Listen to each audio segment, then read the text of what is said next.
मेरा नाम सुजाता है। कभी-कभी मैं सोचती हूँ कि ज़िंदगी कितनी ज़्यादा अजीब हो जाती है। कुछ लोग हमें पल भर में मिल जाते हैं और फिर पूरी ज़िंदगी हमारी यादों का हिस्सा बन जाते हैं। मेरी कहानी भी कुछ ऐसी ही है। ये कहानी प्यार की है, अपनेपन की, दर्द की और सबसे बढ़कर खुद को संभाल कर आगे बढ़ने की है।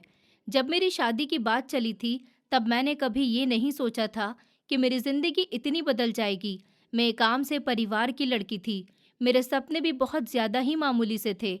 मैं बस इतना चाहती थी कि जिस घर में भी मेरी शादी हो, वहाँ मुझे इज्जत और अपनापन मिले। एक दिन मम्मी-पापा ने बताया कि एक लड़के वाले मुझे देखने आने वाले हैं। उस टाइम मेरे दिल की धड़कन जैसे तेज़ हो गई। हर लड़की की तरह मेरे मन में भी बहुत सारे सवाल थे कि वो लड़का कैसा होगा, उसका व्यवहार कैसा होगा, क्या वो मुझे समझ भी पाएगा या नहीं। जिस दिन वो लोग आए, तो मैं बहुत घबराई हुई थी। बार-बार अपने दुपट्टे को ठीक कर रही थी। मेरी नज़र नीचे झुकी हुई थी। तभी मैंने महसूस किया कि कोई मुझे देख रहा है। मैंने धीरे से सर उठाया और पहली बार विवान को देखा। विवान को देखकर मैं थोड़ी देर के लिए चुप रह गई, पर बात सिर्फ उनके चेहरे की नहीं थी। उनकी आंखों में एक अजीब सी ही शांति थी। वो बाकी लोगों की तरह मुझे परखने वाली नज़रों से नहीं देख रहे थे। उनके चेहरे पर एक मीठी मुस्कान थी, जिसने मेरी घबराहट थोड़ी कम कर दी। थोड़ी देर के बाद घरवालों ने हमें अकेले बात करने का भी मौका दिया। मेरे लिए वो लम्हा और भी मुश्किल था। मैं समझ नहीं पा रही थी कि मैं क्या कहूँ, पर विवान ने खुद ही मुस्कुराकर बात शुरू कर दी। आप बहुत घबरा रही हैं क्या? उनकी बात सुनकर मेरे चेहरे पर हल्की सी मुस्कान आई। जी, थोड़ा सा। तो वो बोले कि हाँ, मैं भी घबरा रहा हूँ। उनकी इस बात से मैं पहली बार खुलकर हंस पड़ी। उस एक लम्हे में मेरी आधी घबराहट तो खत्म हो ही गई थी। हमारी बातचीत बहुत लंबी तो नहीं हुई, पर जितनी भी हुई, उस समय मुझे इतना समझ आ गया था कि विवान एक अच्छा इंसान है। उन्होंने मुझसे मेरे शौक के बारे में पूछा, मेरी पढ़ाई के बारे में और मेरे सपनों के बारे में पूछा, मगर एक बार भी ये नहीं कहा कि मुझे खाना बनाना आता है या नहीं, जो कि टिपिकल सवाल आजकल पूछे जाते हैं। अक्सर लोग सबसे पहले यही सवाल पूछते हैं, पर उन्होंने ऐसा नहीं किया। फिर 2 दिन के बाद हमारा रिश्ता पक्का हो गया। जब मुझे ये खबर मिली, तो मेरे दिल में एक अजीब सी खुशी हुई थी। मैं खुद भी नहीं समझ पा रही थी कि ऐसा क्यों हो रहा है। शायद इसीलिए क्योंकि पहली बार मुझे लग रहा था कि मेरी ज़िंदगी एक अच्छे इंसान के साथ जुड़ने वाली है। इसके बाद हमारी शादी की तैयारी शुरू हो गई। घर में हर तरफ खुशियों का माहौल था, रिश्तेदारों का आना-जाना लगा रहता। मैं भी सबके साथ हँसती खिलखिलाती, पर रात को जब अकेली होती तो पता नहीं क्यों विवान के बारे में सोचने लग जाती थी। शादी वाले दिन जब मैं मंडप में पहुंची और मेरी नज़र विवान के ऊपर गई, तो मेरे मन में एक अजीब सा सुकून उतर आया। ऐसा लगा जैसे मैं किसी अजनबी के पास नहीं, बल्कि अपने ही किसी बहुत पुराने और अपने खास के पास जा रही हूँ। फिर हमारे फेरे हुए, सबके आशीर्वाद के बीच हमारी शादी हुई। मैं विदाई के टाइम बहुत ज़्यादा रोई थी। मम्मी पापा को छोड़ना मेरे लिए आसान नहीं था, पर जब मैं कार में बैठी, तब मैंने महसूस किया कि विवान ने बिना कुछ कहे धीरे से पानी की बोतल मेरी तरफ बढ़ाई।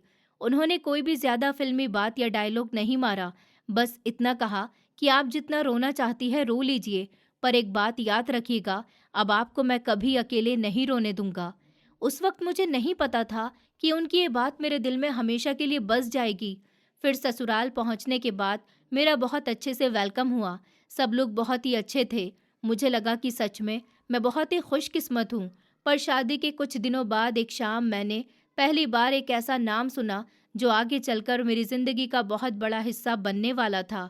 तन्वी। ये नाम मैंने पहली बार सुना।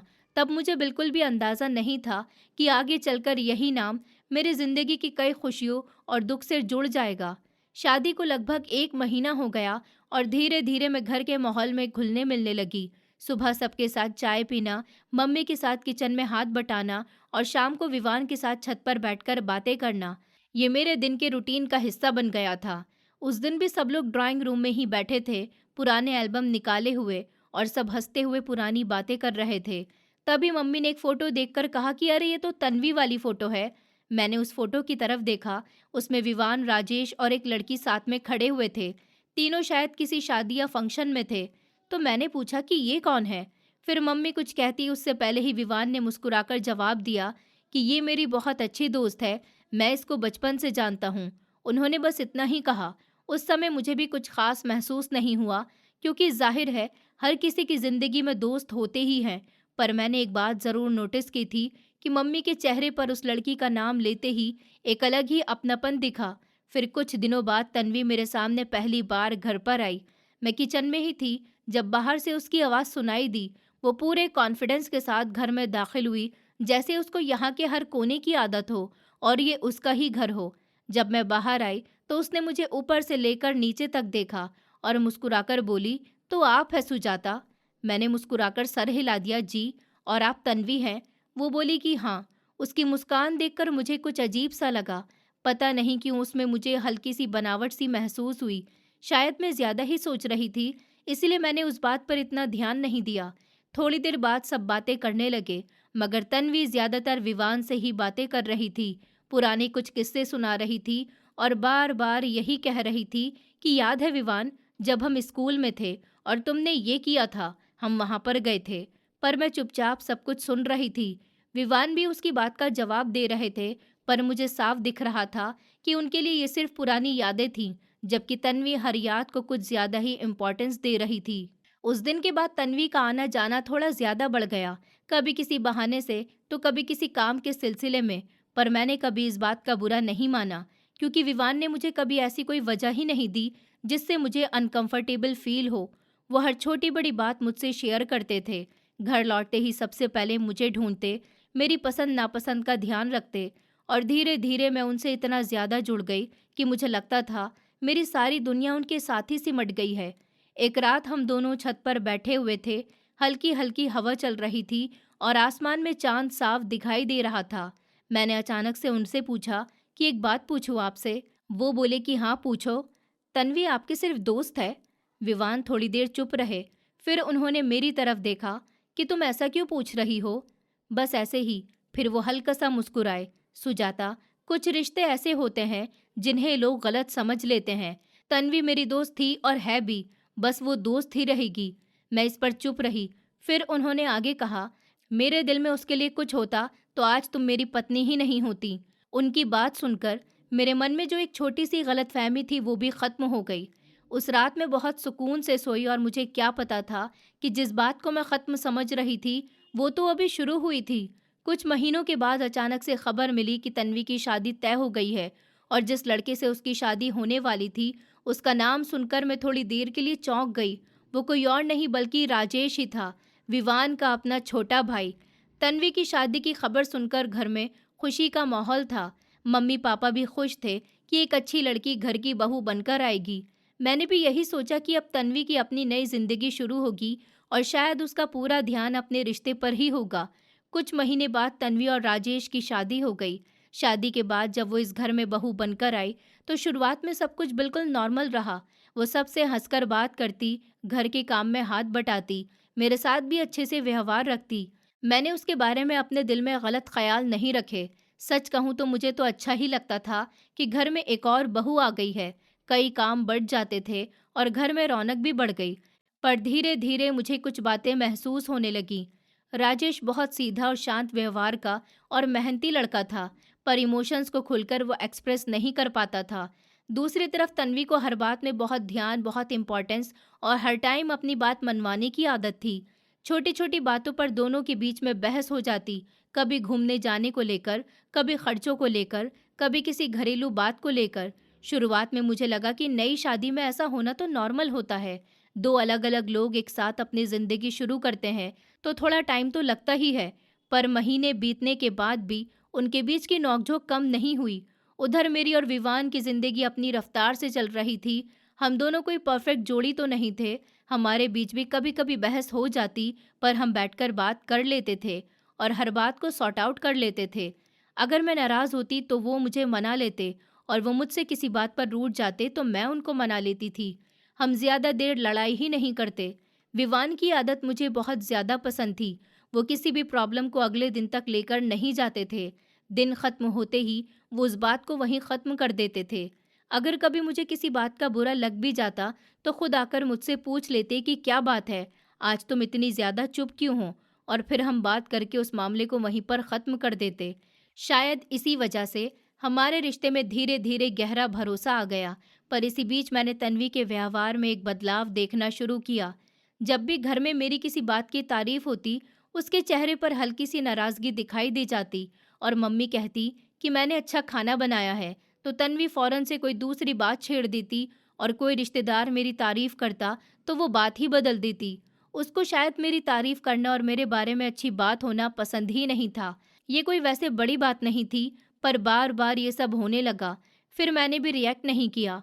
मुझे हमेशा ये लगता था कि हर इंसान का व्यवहार अलग ही होता है। शायद मैं ज़रूरत से ज़्यादा सोच रही हूँ। एक दिन दोपहर को मैं और तन्वी किचन में काम कर रहे थे, तब उसने मुझसे अचानक कहा कि तुम तो बहुत किस्मत वाली हो। और मैं मुस्कुरा दी। अच्छा क्यों? उसने कहा कि बस ऐसे ही, कुछ लोगों को बिना कुछ मांगे सब कुछ मिल जाता है। मैं उसका मतलब पूरी तरह तो नहीं समझी। खैर, मैंने हंसकर कहा कि ऐसा कुछ नहीं है। हर किसी की जिंदगी में अपनी अपनी परेशानियां होती हैं। उसने मेरी तरफ देखा और बोली कि हाँ, हो सकता है। उसकी आवाज़ में कुछ ऐसा था जिसको मैं समझ ही नहीं पाई, पर मैंने उस बात को वहीं पर छोड़ दिया। फिर एक दिन घर पर कुछ ऐसा हुआ जिसने पूरी फैमिली को हिलाकर रख दिया। मम्मी की तबीयत अचानक से बिगड़ने लगी। उनको तुरंत अस्पताल लेकर जाया गया। डॉक्टर ने पूरी कोशिश करी, पर उम्र और हेल्थ से जुड़ी हुई कुछ प्रॉब्लम्स की वजह से उनको नहीं बचाया जा सका। उस दिन पहली बार मैंने अपने घर को इतना ज़्यादा खामोश और वीरान देखा था। विवान भी बहुत ज़्यादा टूट गए थे। राजेश भी चुप रहने लगा और मैं बस सबको संभालने की कोशिश कर रही थी। इस मुश्किल टाइम में हम सब एक दूसरे का सहारा बने।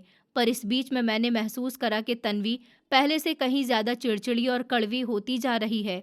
शायद उसकी अपनी शादी की परेशानियां थीं, या शायद जिंदगी से उसकी ख्वाहिश पूरी नहीं हो रही थी। वजह जो भी थी, पर अब उसके मन की कड़वाहट कई बार मेरे ऊपर निकलने लगी। मैं फिर भी चुप रहती, क्योंकि मुझे लगता था हर इंसान अपनी मुश्किलों से गुजर रहा होता है। और कभी कभी जवाब देने से रिश्ता नहीं सुधरता, बल्कि और ज़्यादा बिगड़ जाता है। मुझे तब ये नहीं पता था कि ज़िंदगी मेरे लिए अभी एक और बहुत बड़ा इम्तिहान लेकर आने वाली है। मम्मी के जाने के बाद घर का माहौल पूरी तरह से बदल गया। पहले घर में उनकी आवाज़ गूंजती रहती थी। कभी किसी को खाने के लिए बुला रही होती, कभी किसी की फिक्र कर रही होती। और अब वही घर अजीब सी खामोशी में डूब गया था। मैं अक्सर उनकी अलमारी के पास खड़ी हो जाती और यूं ही उनकी चीज़ों को देखती। ऐसा लगता था जैसे अभी दरवाजे से वो अंदर आ जाएंगी और हमेशा की तरह पूछेंगी कि सुजाता बेटा, खाना बना लिया है। पर ऐसा कभी नहीं हुआ। मम्मी की तबीयत कुछ महीनों से ठीक नहीं चल रही थी, इसलिए डॉक्टर ने उनकी मौत की यही वजह समझी थी। परिवार के बाकी लोगों ने भी यही माना। मैंने भी शुरू में ज़्यादा नहीं सोचा, पर धीरे धीरे कुछ बातें मेरे मन में सवाल पैदा करने लगीं। एक दिन मैं मम्मी की अलमारी साफ कर रही थी, तभी मुझे उनकी दवाइयों का पुराना डिब्बा मिला। मैं बस उसको ठीक करने लगी, तभी मेरी नज़र कुछ दवाइयों की स्ट्रिप्स के ऊपर गई। मुझे याद आया कि मम्मी ये दवा रोज़ टाइम पर लेती थी और कभी भूलती ही नहीं थी। पर डिब्बे में कुछ दवाइयाँ ऐसी भी थीं जो डॉक्टर ने बंद करवा दी, फिर भी वो वहाँ पर मौजूद थी। और उस शाम मुझे एक और बात याद आई। मम्मी की तबीयत बिगड़ने से लगभग 2 हफ्ते पहले मैंने एक बार तन्वी को मम्मी के कमरे से निकलते हुए देखा था। उस टाइम मुझे कुछ अजीब नहीं लगा, क्योंकि घर की बहू होने की वजह से उसका वहाँ पर आना जाना तो नॉर्मल ही था। पर अब जब मैं पीछे मुड़कर सब सोच रही थी, तो कई छोटी छोटी बातें मुझे याद आईं। मम्मी और तन्वी के बीच कुछ महीनों पहले कई बार बहस भी हुई थी। वजह तो कोई बहुत बड़ी नहीं होती थी, पर मम्मी अक्सर उसको समझाने की कोशिश करती थी कि घर के रिश्ते सिर्फ हक से नहीं, जिम्मेदारी से भी चलते हैं। तन्वी को तो ये बात ही पसंद नहीं आती थी कि कोई उसको समझाए। एक बार तो मैंने खुद उसको कहते सुना कि हर बार गलती मेरी ही क्यों होती है, और मम्मी ने उसको शांत आवाज में कहा, गलती जिसकी भी होगी उसको समझाया ही जाएगा। उस दिन तन्वी काफ़ी ज़्यादा नाराज़ होकर कमरे से बाहर चली गई। इन सब बातों को जोड़ने पर मेरे मन में एक अजीब सा शक पैदा हुआ, पर अगले ही पल मैंने खुद को रोक भी दिया। सिर्फ कुछ अधूरी बातों को लेकर मैं किसी पर इतना बड़ा इल्ज़ाम कैसे लगा सकती हूँ? मेरे पास कोई सबूत नहीं था, कुछ भी ऐसा नहीं था जिससे मैं ये कह सकूं कि मम्मी की मौत में किसी का हाथ हो। फिर भी दिल के किसी कोने में एक बेचैनी बैठ गई। उस रात मैं बहुत देर तक सो नहीं पाई। बार बार सोच रही थी कि क्या मैं बेवजह बातों को जोड़ रही हूँ, या फिर सच में कुछ ऐसा था जो हम सब की नज़रों से छूट गया। मैं किसी भी नतीजे पर नहीं पहुंची, पर इतना ज़रूर था कि पहली बार मुझे तन्वी को देखकर अजीब सा शक महसूस होने लगा। एक ऐसा शक जिसे मैं साबित ही नहीं कर सकती थी, और ना ही पूरी तरह से नज़रअंदाज कर पा रही थी। मम्मी के गुजर जाने के बाद से बाहर से जितना हम नॉर्मल दिखने की कोशिश कर रहे थे, पर अंदर से उतने ही टूट गए। कई बार बिना वजह मेरी आंखों में आंसू आ जाते। घर का कोई कोना देखकर मुझे मम्मी की बहुत ज़्यादा याद आती। ऐसे टाइम में विवान ने मुझे कभी भी अकेला महसूस नहीं होने दिया। वो जानते थे कि मैं मम्मी से बहुत ज़्यादा जुड़ गई थी। कई बार रात को मेरी आँख खुलती तो मैं चुपचाप बैठी रहती और विवान बिना कुछ पूछे मेरे पास आकर बैठ जाते और बोलते कि तुम्हें मम्मी की याद आ रही है ना? और मैं बस सर हिला देती। इस पर वो मेरा हाथ पकड़कर कहते कि मुझे भी उनकी बहुत ज़्यादा याद आती है, पर अगर वो हमें इस तरह से उदास देखेंगी तो उनको अच्छा नहीं लगेगा। विवान की बातें दिल को थोड़ा सुकून दे देती थीं। धीरे धीरे मेरा रूटीन भी वो बदलने की कोशिश करने लगे। किसी शाम को वो मुझे बाहर घुमाने ले जाते तो कभी मेरी पसंद की मिठाई ले आते, कभी बिना वजह मुझसे कहते कि चलो आज हम बाहर खाना खाने चलते हैं। और एक दिन मैंने उनसे कहा कि आप हर टाइम मेरा इतना ध्यान रखते हैं, तो वो मुस्कुराए। कहने लगे, क्योंकि तुम मेरी जिम्मेदारी नहीं हो, मेरी पत्नी हो। उनकी ये बात सुनकर मेरी आंखें भर आईं। शायद प्यार की सबसे खूबसूरत बात यही होती है कि उसमें बड़े बड़े वादों की ज़रूरत नहीं पड़ती। छोटे छोटे एफर्ट्स ही बहुत कुछ कह जाते हैं। पर इस घर में एक ऐसा रिश्ता और था जो हर दिन थोड़ा और ज़्यादा उलझता जा रहा था। शाम के टाइम में किचन में थी, विवान भी ऑफिस से नहीं आए थे। तभी मुझे ड्राइंग रूम से तन्वी और राजेश की ऊंची आवाज़ सुनाई दी। पहले तो मैंने इतना ध्यान नहीं दिया, पर उनकी बहस बढ़ती ही चली गई। तन्वी नाराज़ होकर बोली कि तुम्हें मेरी कोई परवाह ही नहीं है। राजेश कहने लगा, अच्छा, ऐसा क्या नहीं किया है मैंने? क्या किया है तुमने? कभी कहीं पर घुमाने लेकर गए हो? कभी मेरे साथ टाइम बिताया है तुमने? बस ऑफिस और अपने काम में उलझे रहते हो। राजेश ने गहरी सांस ली। कहने लगा कि हर इंसान का व्यवहार अलग होता है तन्वी। मुझे हर टाइम घूमना फिरना पसंद नहीं है। तो शादी ही क्यों की तुमने मुझसे? तन्वी की आवाज़ और ज़्यादा तेज़ हो गई। मैं क्या मांग रही हूँ? थोड़ा टाइम ही तो मांग रही हूँ बस मैं तुमसे राजेश। राजेश ने भी चीख कर कहा, तो मैं क्या करूँ? जब भी बात करता हूँ तुम्हें किसी न किसी बात की शिकायत ही रहती है, क्योंकि तुम मुझे समझती ही नहीं हो। कुछ पल के लिए घर में सन्नाटा छा गया। फिर तन्वी ने वो बात कही जो शायद उसके मन में बहुत दिनों से थी। देखो विवान को, सुजाता का कितना ज्यादा ध्यान रखता है वो। उस लम्हे राजेश का चेहरा तुरंत से बदल गया। उसको ये कंपैरिजन बिल्कुल पसंद नहीं आया। कहने लगा कि तुम हर बात में विवान भैया को बीच में लाने की क्या जरूरत है? कम से कम वो अपनी लाइफ को इम्पोर्टेंस तो देते हैं। राजेश इस पर अब पूरी तरह से नाराज हो गया। अगर तुम्हें हर बात में किसी और का रिश्ता इतना अच्छा लगता है, तो फिर मेरी किसी बात में तुम्हें कभी अच्छाई दिखेगी भी नहीं। इतना कहकर वो वहां से उठकर चला गया। उन दोनों की बात मेरे दिल में उतर गई।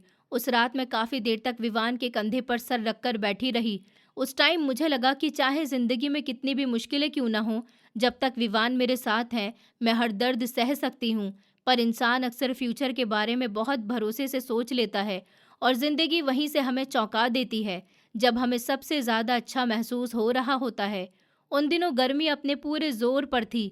दोपहर के टाइम तो ऐसा लगता था जैसे कि हवा भी आग बनकर जला रही है। घर के पुराने पंखे लगातार चलते रहते, फिर भी हवा बहुत कम लगती। मुझे वैसे भी गर्मी ज़्यादा ही लगती थी। ऊपर से मम्मी के जाने के बाद मेरा मन भी ठीक नहीं रहता।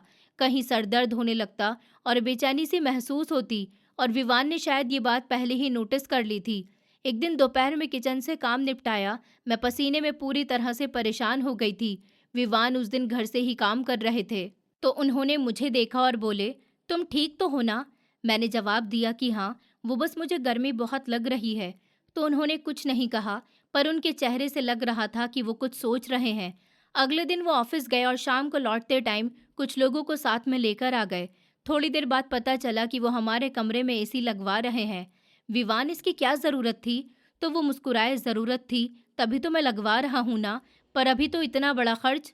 उन्होंने मेरी बात बीच में ही रोक दी। हर खर्च फिजूल नहीं होता। अगर इससे तुम्हें आराम मिलेगा तो मेरे लिए यही काफ़ी है। मैं थोड़ी देर उनको देखती रह गई। मुझे पता था कि ये फैसला उन्होंने बहुत सोच समझकर लिया होगा। वो कभी दिखावे के लिए पैसे खर्च करने वालों में से नहीं थे। उसी टाइम मेरी नज़र दरवाजे की तरफ पड़ी, जहाँ तन्वी खड़ी हुई सब कुछ देख रही थी। उसके चेहरे पर मुस्कान तो थी, पर आंखों में कुछ और ही था। उस दिन के बाद मैंने एक और बात नोटिस की। कई बार मुझे लगता था कि कोई हमें देख रहा है। अगर मैं और विवान छत पर बैठे होते तो कुछ देर बाद तन्वी भी किसी न किसी बहाने से वहां पर आ जाती और हम आंगन में बैठकर चाय पी रहे होते तो वो खिड़की के पास आकर खड़ी हो जाती। कई बार तो मुझे ऐसा लगता था कि वो हमारी बातों पर भी ध्यान देने की कोशिश करती है। एक दोपहर में अपने कमरे में बैठी हुई थी, एसी चल रहा था और बाहर बहुत तेज की गर्मी थी। मैंने देखा कि तन्वी पसीने से परेशान होकर किचन से निकली है। उसका चेहरा लाल हो रहा था। मुझे सच में उसके लिए बुरा लगा, तो मैंने आवाज़ देकर कहा, तन्वी, अगर बहुत गर्मी लग रही है तो मेरे कमरे में आकर बैठ जाओ, यहाँ पर काफ़ी ठंडक है। उसने मेरी तरफ देखा, वो कुछ सेकंड तक चुप रही, फिर बोली, मैं क्यों आकर बैठूं तुम्हारे कमरे में? मैं तो बस इसलिए कह रही थी कि बहुत ज़्यादा गर्मी है। वो हल्की सी हंसी हंसी, पर उस हंसी में अपनापन नहीं था। मुझे किसी की मेहरबानी की ज़रूरत नहीं है। इतना कहकर वो वहाँ से चली गई। मैं कुछ देर तक उसको जाते हुए देखती रही। मुझे समझ में नहीं आता था कि वो मुझसे इतनी ज़्यादा नाराज़ क्यों रहती है। मैंने तो कभी उसका बुरा भी नहीं चाहा। उस शाम जब मैंने ये बात विवान को बताई, तो वो सिर्फ इतना बोले कि कुछ लोगों के मन में जो बातें होती हैं, उनको हम नहीं बदल सकते, इसलिए तुम ज़्यादा मत सोचो। फिर मैंने भी ये बात यहीं पर छोड़ दी। कुछ दिन के बाद विवान के पुराने दोस्त की बर्थडे थी। उस दिन वो ऑफिस से जल्दी आ गए। उन्होंने मुझे बता दिया था कि हमें चलना है, इसलिए मैं भी तैयार हो गई। कई दिनों बाद मैं घर से बाहर निकली थी। वहाँ सब लोग बहुत अच्छे थे। विवान के दोस्तों ने भी मेरी बहुत इज्जत की, मुझसे बहुत अच्छे से बातचीत की। काफ़ी टाइम बाद मैं खुलकर हंसी थी। फिर वापस लौटते टाइम भी रास्ते भर हम बातें करते रहे। पर जब हम घर पहुंचे, तब मैंने देखा कि तन्वी का मूड पहले से भी ज़्यादा ख़राब था। वो दोनों चुपचाप बैठे हुए थे। राजेश भी दूसरी तरफ बैठा था और दोनों के बीच फिर से वही खामोशी छाई हुई थी, जो अक्सर उनके झगड़े के बाद घर में फैल जाती थी। उस रात जब मैं अपने कमरे में सोने के लिए गई, तो मेरे मन में वही अजीब सा एहसास आया, जैसे कोई हमारी खुशियों को दूर खड़े होकर देख रहा हो और हर बीते दिन के साथ उन खुशियों में और ज़्यादा जलता जा रहा हो। दिन गुजरते जा रहे थे। मेरी और विवान की ज़िंदगी अपनी रफ्तार से चल रही थी। हम दोनों कोई बहुत अमीर तो नहीं थे, ना ही हमारी ज़िंदगी किसी फिल्म जैसी थी, पर हमारे बीच अपनापन था। सबसे बड़ी बात, हम दोनों एक दूसरे की छोटी छोटी ज़रूरत का भी ध्यान रखते थे। शायद यही बात तन्वी को सबसे ज़्यादा चुभती थी। मैंने कई बार उसको हमें गौर से देखते हुए पकड़ा। अगर विवान ऑफिस से आते ही मुझसे पूछते कि आज का दिन कैसा रहा, तो तन्वी का चेहरा उतर जाता और वो बाजार से मेरी पसंद की कोई छोटी सी चीज़ भी ले आते, तो वो कुछ देर के लिए चुप खड़ी होकर देखती रहती। मुझे समझ आने लगा था कि वो मुझसे जलती है। एक शाम मैं बालकनी से कपड़े उतार रही थी कि नीचे आंगन में राजेश और तन्वी बैठे हुए थे। पहले तो मुझे उनकी बातें नॉर्मल लग रही थी, पर थोड़ी देर के बाद उनकी आवाज़ ऊंची होने लगी। हर बात में तुम शिकायत क्यों करती रहती हो तन्वी? राजेश ने परेशानी से भरी आवाज़ में कहा। क्योंकि मेरी सुनता ही कौन है? तन्वी ने फौरन से जवाब दिया। मैं सुनता तो हूँ।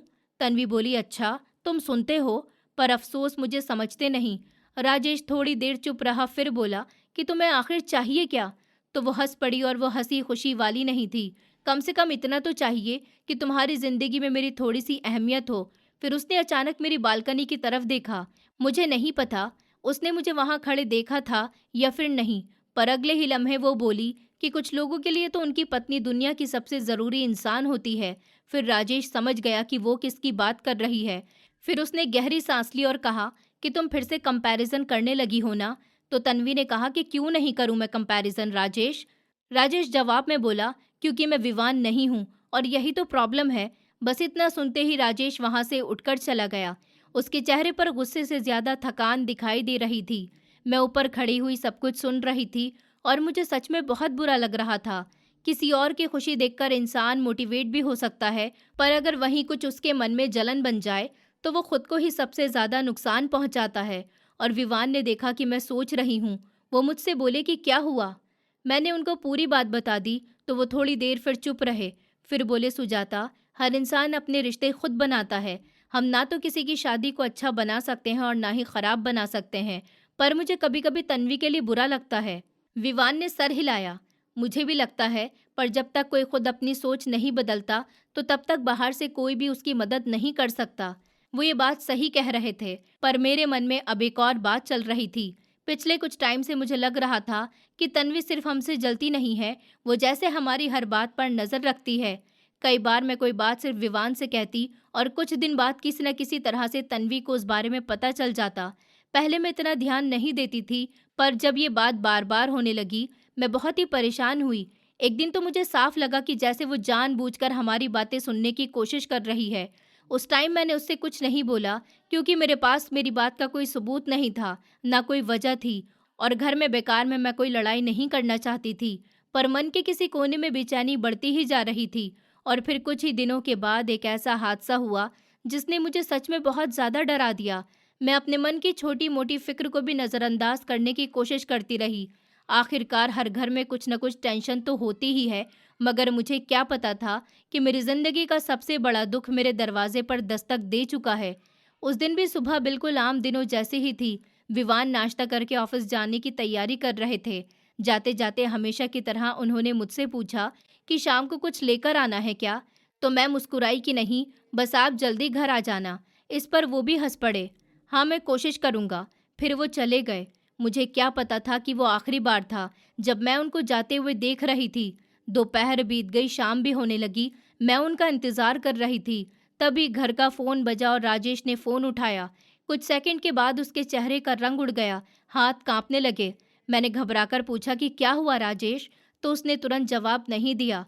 मेरे दिल की धड़कनें तेज़ हो रही थी। फिर उसने धीरे से कहा कि विवान भाई का एक्सीडेंट हो गया। मेरे पैरों के नीचे से ज़मीन खिसक गई। हम सब फ़ौरन से अस्पताल पहुँचे।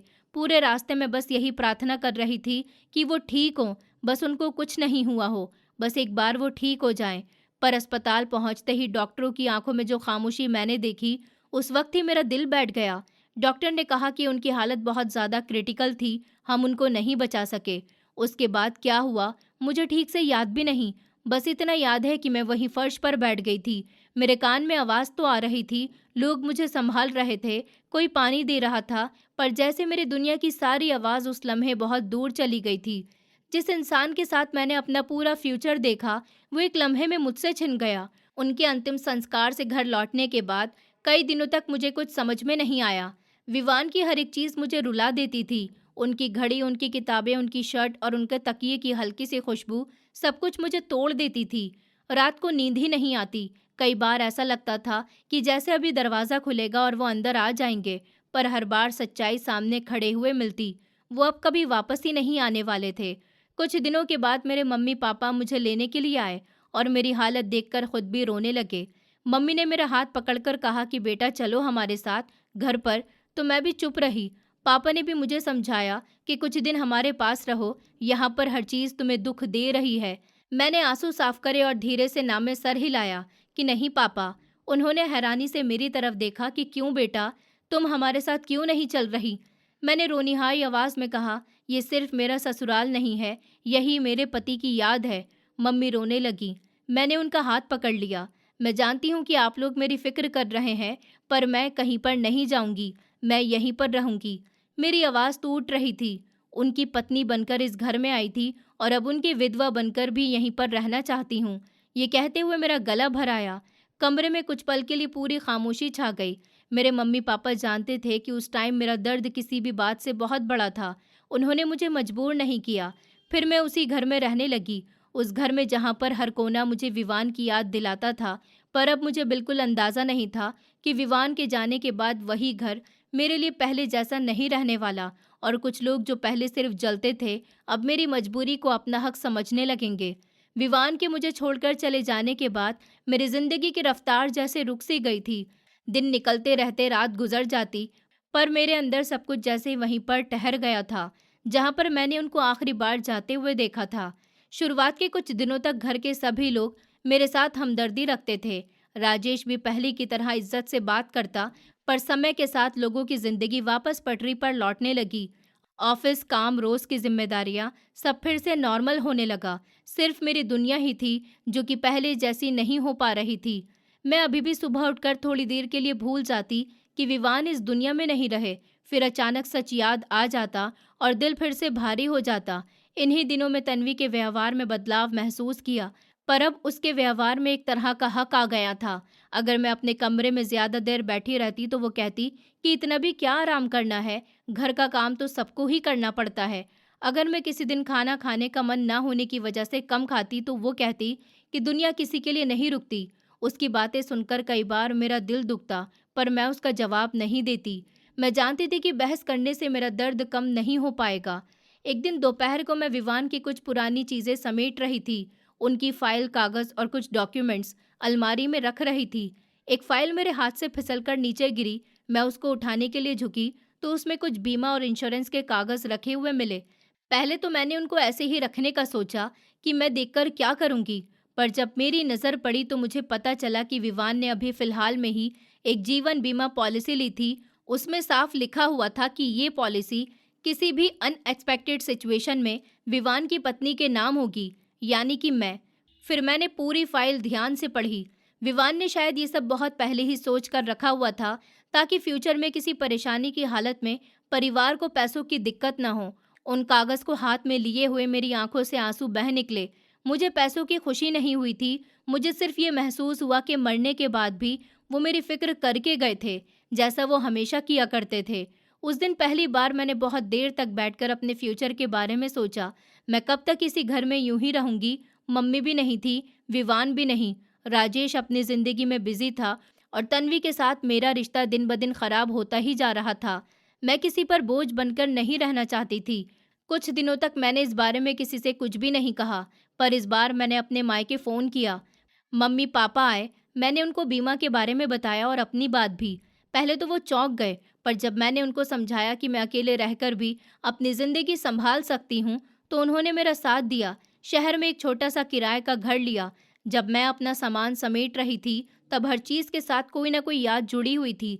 सबसे ज़्यादा मुश्किल था विवान की फ़ोटो को उठाना। उसको सीने से लगाकर मैं बहुत देर तक रोती रही, फिर आंसू साफ करके फ़ोटो को ध्यान से अपने बैग में रख लिया।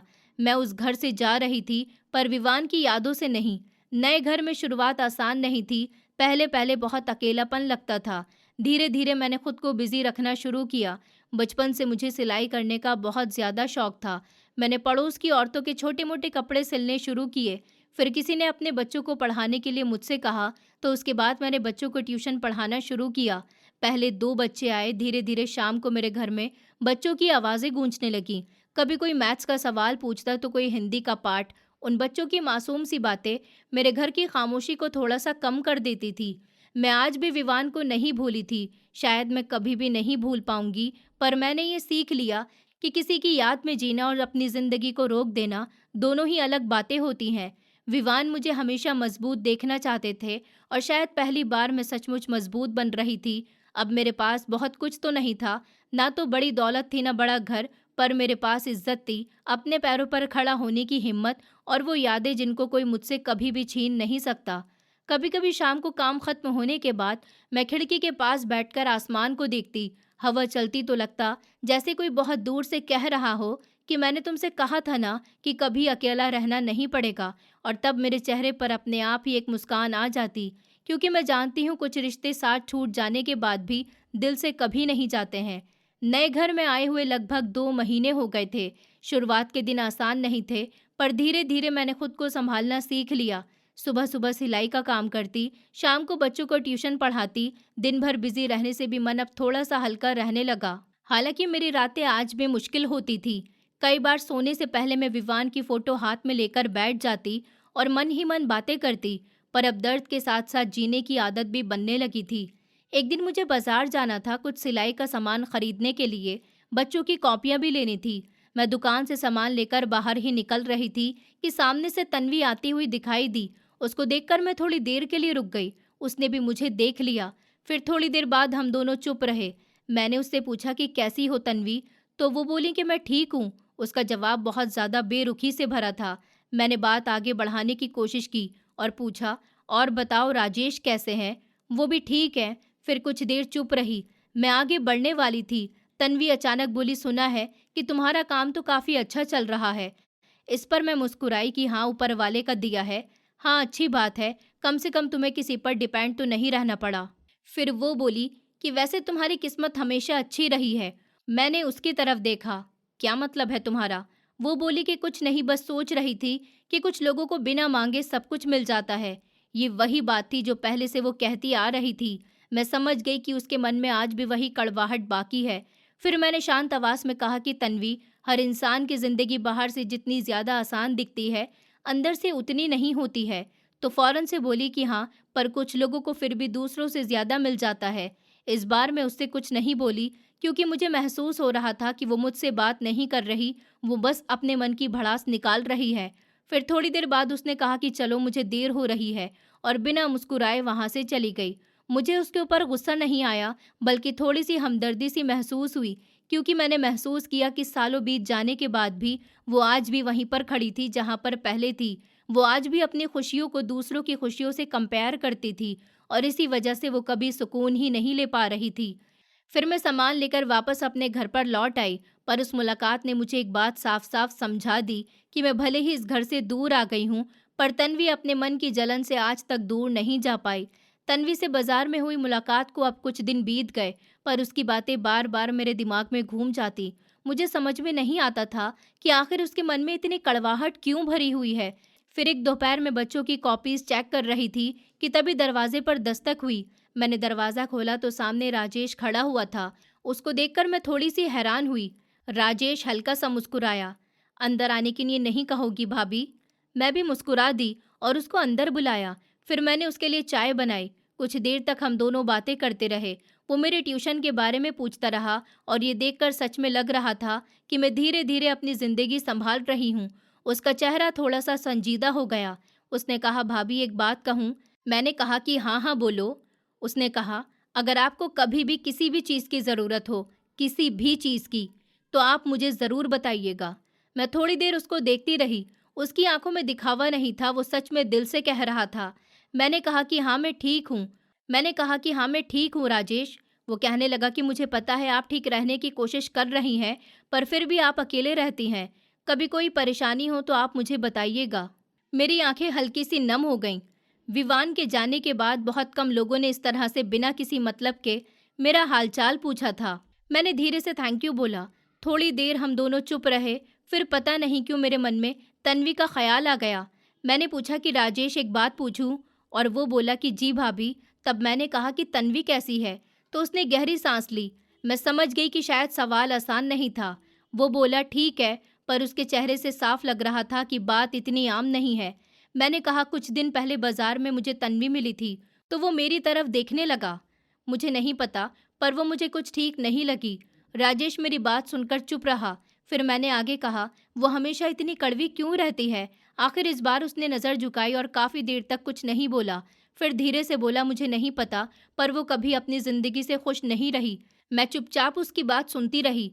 अगर उसके पास कुछ है, तो उसको उस चीज़ की फ़िक्र होती है जो उसके पास नहीं है।